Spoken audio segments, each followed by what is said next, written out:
Olá, aqui é a Ana para a leitura da Bíblia 365. Hoje é o dia 8 de maio, dia 128. A nossa leitura se divide em 4 partes: Antigo Testamento, Novo Testamento, Salmos e Provérbios. O objetivo é que possamos diariamente fazer um devocional da palavra, para nos conectarmos espiritualmente com as Escrituras Sagradas. Te convido a escolher um local confortável e de preferência silêncio, para que você possa desfrutar deste momento em Cristo. E na autoridade do nome de Jesus, peço ao Espírito Santo que transbordem os nossos corações, tornando-o ensinável, para que possamos receber as revelações do dia de hoje. Amém. Antigo Testamento, 1 Samuel, capítulo 2, versículo 22. Eli já era muito velho e ouvia tudo o que os seus filhos faziam a todo Israel, e de como se deitavam com as mulheres e que serviam à porta da tenda do encontro, e disse-lhes: Por que vocês fazem essas coisas? Pois de todo esse povo ouço constantemente falar das coisas más que vocês fazem. Não, meus filhos, porque não é boa fama esta que ouço. Vocês estão levando o povo do Senhor a transgredir. Se o homem pecar contra o seu próximo, Deus será o árbitro. Mas se ele pecar contra o Senhor, quem intercederá por ele? Mas eles não ouviram a voz de seu pai, porque o Senhor os queria matar. E o jovem Samuel crescia em estatura e no favor do Senhor e dos homens. O homem de Deus veio a Eli e disse: Assim diz o Senhor: Por acaso não me manifestei à casa de seu pai quando os israelitas ainda estavam no Egito, na casa de Faraó? Eu o escolhi dentre todas as tribos de Israel para ser o meu sacerdote, para subir ao meu altar, para queimar o incenso, para usar a estola sacerdotal diante de mim. E dei à casa de seu pai todas as ofertas queimadas dos filhos de Israel, porque tratam com desprezo os meus sacrifícios e as minhas ofertas de cereais que ordenei que se fizessem na minha morada. E você, porque honra os seus filhos mais do que a mim, para que você e eles engordem com as melhores partes de todas as ofertas do meu povo de Israel. Portanto, Senhor, o Deus de Israel, diz: Na verdade, eu prometi que a sua casa e a casa de seu pai andariam diante de mim para sempre. Mas agora o Senhor diz: Longe de mim tal coisa, porque honrei aqueles que me honram, porém desprezei os que me desprezam. Eis que vem dias em que acabarei com o seu poder e com o poder da casa de seu pai, para que ninguém da sua casa chegue a ficar velho. E você verá a aflição da morada de Deus, juntamente com o bem que farei a Israel. Mas ninguém da sua casa chegará à velhice. O homem, porém, da sua linhagem, a quem eu não afastar o meu altar, será poupado apenas para lhe consumir os olhos e lhe entristecer a alma. E todos os descendentes da sua casa morrerão na flor da idade. E o que vier a acontecer com os seus 2 filhos, Ofni e Finéias, será um sinal para você. Ambos morrerão no mesmo dia. Então suscitarei para mim um sacerdote fiel que fará segundo o que tem no coração e na mente. E eu lhe edificarei uma casa estável, ele andará diante do meu ungido para sempre. E todo aquele que estar na sua casa virá inclinar-se diante dele para obter uma moeda de prata e um bocado de pão. E dirá: Peço que você me dê um dos cargos sacerdotais, para que eu tenha um pedaço de pão para comer. O menino Samuel serviu o Senhor diante de Eli. Naqueles dias a palavra do Senhor era muito rara. As visões não eram frequentes. Certo dia o sacerdote Eli, cujos olhos já começavam a escurecer-se a ponto de não poder ver, estava deitado no lugar de costume. Também Samuel estava deitado no templo do Senhor, onde estava a arca da aliança, antes que a lâmpada de Deus se apagasse. O Senhor chamou o menino: Samuel, Samuel. Este respondeu: Eis-me aqui. Então correu para onde estava Eli e disse: Eis-me aqui, pois você me chamou. Mas Eli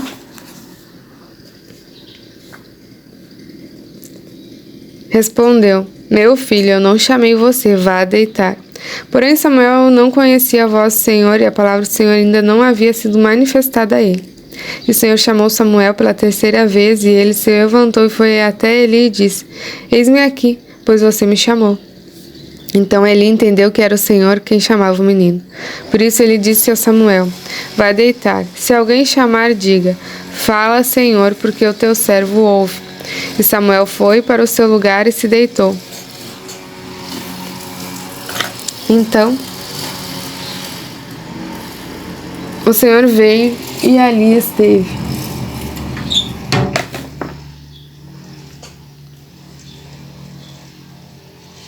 E chamou como das outras vezes: Samuel, Samuel. Este respondeu: Fala, porque o teu servo ouve. O Senhor disse a Samuel: Eis que vou fazer uma coisa tal em Israel, que todos os que ouvirem ficarão com ouvidos tinindo. Naquele dia farei contra Eli tudo o que eu disse a respeito da casa dele, do começo ao fim. Porque eu já disse a ele que julgarei a sua casa para sempre, pela iniquidade que ele bem conhecia. Porque os seus filhos trouxeram maldição sobre si, e ele não os repreendeu. Portanto, tirei a casa de Eli a sua iniquidade, nunca será expiada, nem com sacrifício, nem com ofertas de cereais. Samuel ficou deitado até de manhã, e então abriu os portões da casa do Senhor, mas estava com medo de relatar a visão a Eli. Então ele chamou Samuel e disse: Samuel, meu filho. Ele respondeu: Eis-me aqui. Então ele disse: O que foi que o Senhor lhe falou? Peço que você não esconda nada de mim, que Deus faça com você o que bem quiser, se você me esconder alguma coisa de tudo que ele falou.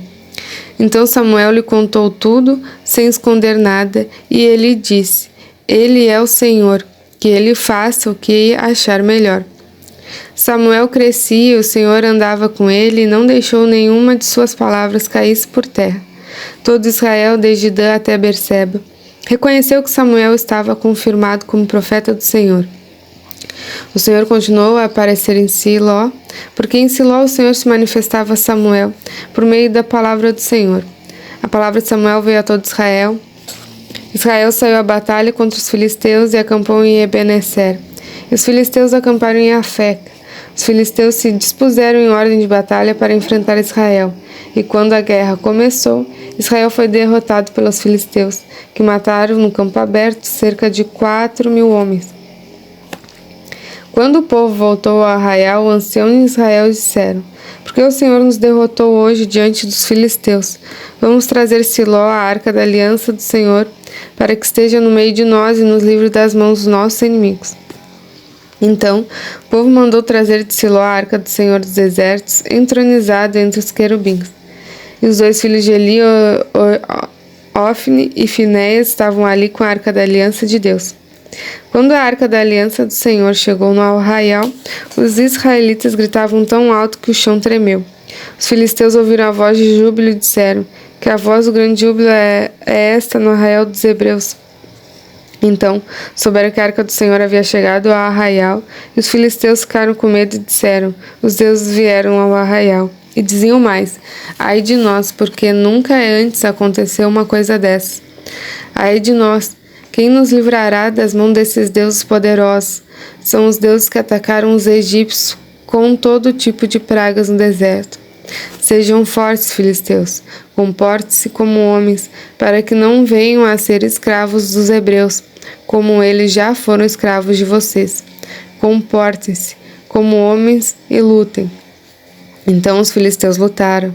Israel foi derrotado, e cada um fugiu para sua tenda. Foi uma grande derrota, pois foram mortos 30.000 homens. A arca de Deus foi tomada, e os dois filhos de Eli, Ofni e Finéias, foram mortos. Então um homem de Benjamim, caído das fileiras, correu, e no mesmo dia chegou a Siló. Ele havia rasgado suas roupas e espalhado sobre a terra sobre a cabeça. Quando chegou, ele estava sentado numa cadeira perto da estrada, olhando como quem espera, porque o seu coração estava tremendo pela arca de Deus. Depois que o homem entrou na cidade e deu a notícia, toda a cidade começou a gritar. Eli, ouvindo os gritos, perguntou: Que alvoroço é esse? E então o homem correu e deu as notícias a Eli.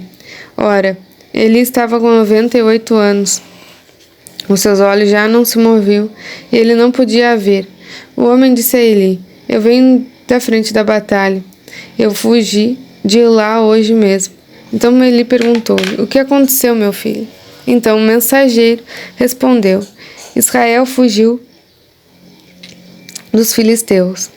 Houve grande matança entre o povo. Além disso, os seus 2 filhos, Ofni e Finéias, foram mortos e a arca de Deus foi tomada. Quando ele fez menção da arca de Deus, ele caiu da cadeira para trás, junto ao portão da cidade, quebrou o pescoço e morreu. Ele era homem velho e pesado, e havia julgado Israel durante 40 anos. A nora de Eli, a mulher de Finéias, estava grávida do próximo parto. Quando ela ouviu essas notícias de que a arca de Deus havia sido tomada e que seu sogro e seu marido tinham morrido, encurvou-se e deu à luz, porque as dores lhe sobrevieram. Quando ela estava morrendo, as mulheres que a ajudavam disseram: Não tema, porque você teve um filho.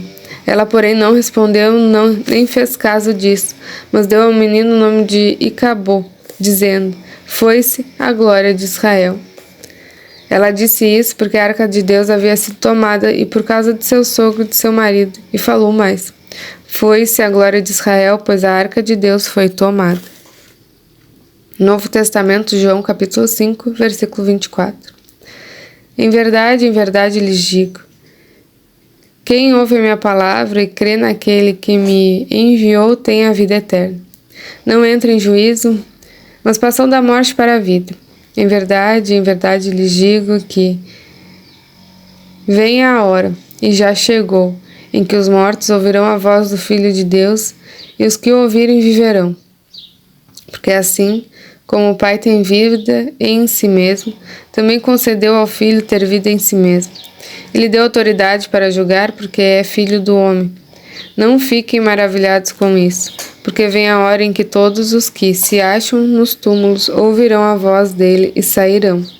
Os que tiverem feito bem para a ressurreição da vida, e os que tiverem praticado o mal para a ressurreição do juízo. Eu nada posso fazer por mim mesmo, assim como ouço o julgo. Meu juízo é justo, porque não procuro a minha própria vontade, sim daquele que me enviou. Se eu dou testemunho a respeito de mim mesmo, meu testemunho não é verdadeiro. Outro é o que dá o testemunho a respeito de mim, e sei que o testemunho que ele dá a respeito de mim é verdadeiro. Depois mandaram mensageiros a João. Ele deu testemunho da verdade. Eu, porém, não recebo testemunho humano, mas digo essas coisas para que vocês sejam salvos. João era a lâmpada que estava acesa e iluminava. E por algum tempo vocês quiseram se alegrar com a sua luz. Mas eu tenho maior testemunho que o de João, porque as obras que o Pai me confiou para que as realizasse, essas que eu faço testemunho a meu respeito de que o Pai me enviou. O Pai que me enviou, esse mesmo é o que tem dado testemunho de mim. Vocês nunca ouviram a voz dele, nem viram a sua forma. Também não têm a palavra dele permanente em vocês, porque não creem naquele a quem ele enviou. Vocês examinam as Escrituras porque julgam ter nelas a vida eterna. E são elas mesmas que testificam de mim. Contudo, vocês não querem vir a mim para ter a vida. Eu não aceito glória que vem de pessoas. Sei, entretanto, que vocês não têm amor de Deus em vocês. Eu vim em nome de meu Pai, e vocês não me recebem. Se outro vier em seu próprio nome, vocês certamente o receberão. Como podem crer, vocês que aceitam glória uns dos outros e não procuram a glória que vem de Deus único? Não pensem que eu os acusarei diante do Pai. Quem acusa vocês é Moisés, em quem puseram a sua esperança. Porque, se vocês de fato crescem em Moisés, também creriam em mim, pois ele escreveu a meu respeito. Se, porém, não creem nos escritos dele, como crerão nas minhas palavras? Salmo 106, versículo 1 ao 12. Aleluia! Deem graças ao Senhor, porque ele é bom, porque a sua misericórdia dura para sempre. Quem saberia contar os poderosos feitos do Senhor ou anunciar todo o seu louvor? Bem-aventurados aos que guardam a retidão e os que praticam a justiça em todo o tempo. Lembra-te de mim, Senhor, segundo a tua bondade para com o teu povo. Visita-me com a tua salvação, para que eu veja a prosperidade dos teus escolhidos e me alegre com a alegria do teu povo, e me glorie com a tua herança. Pecamos como os nossos pais, cometemos iniquidades, procedemos mal. Nossos pais no Egito não entenderam as tuas maravilhas, não se lembraram da multidão das tuas misericórdias e foram rebeldes junto ao mar, o mar vermelho. Mas quem os salvou por amor do seu nome, para lhes revelar o seu poder? Repreendeu o mar vermelho e ele secou. Ele os fez passar pelos abismos, como por um deserto. Salvou-os das mãos de quem os odiava e os resgatou do poder do inimigo. As águas cobriram seus opressores, nenhum deles escapou. Então creram nas suas palavras e lhe cantaram louvor. Provérbios, capítulo 14, 30 e 31. O ânimo sereno é a vida do corpo, mas a inveja é a podridão dos ossos. Quem oprime o pobre insulta aquele que o criou, mas o que compadece do necessitado honra a Deus. Terminamos mais uma leitura diária.